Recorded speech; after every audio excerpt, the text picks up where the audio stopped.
Sagittarius, reading mo para sa buwan ng March 15 to 31 or kung kailan man makarating sa'yo. Sagittarius, Sun, Moon, Rising, Venus, Signs, Cross Watchers, all genders, welcome. Death card, Scorpio energy. Three of Cups, Cancer, Scorpio, Pisces. Strength card, Leo energy. So, bottom ng deck, we have Moon, which is Pisces. Pero it could be any sign. Hindi lang limited kung anong mga lumilitaw na signs dito. May ending for sure. Pero ang maganda niyan, Sagittarius, kaakibat ng death card, ending and new beginning yan. So, for sure, meron ng something na magtatapos. Pero, mapapalitan or magsisimula uli or may bagong darating. In general, career man yan, love life.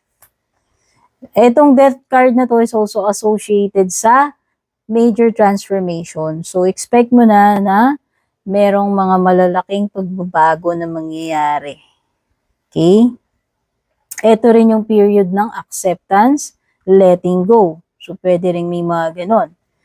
Ang ganda, so nakikita ko, Three of Cups is new connections na maaaring makatulong sa'yo pagdating sa career mo, sa pera, sa business mo. Kasi lalawak yung mga contacts mo eh. Maaring referrals to opportunities, di ba?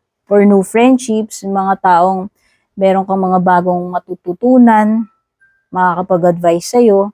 So, love life mo naman you have strength. Sa tingin ko matatag, kung meron kang karelasyon ngayon, mukhang wala naman ako nakikitang problema kasi this is the energy ng going strong yung connection. Ngayon, kung new pa lang kayo nitong person na to, nagsisimula, so nakikita ko is mas magiging stronger pa yung feelings or yung connection niyan.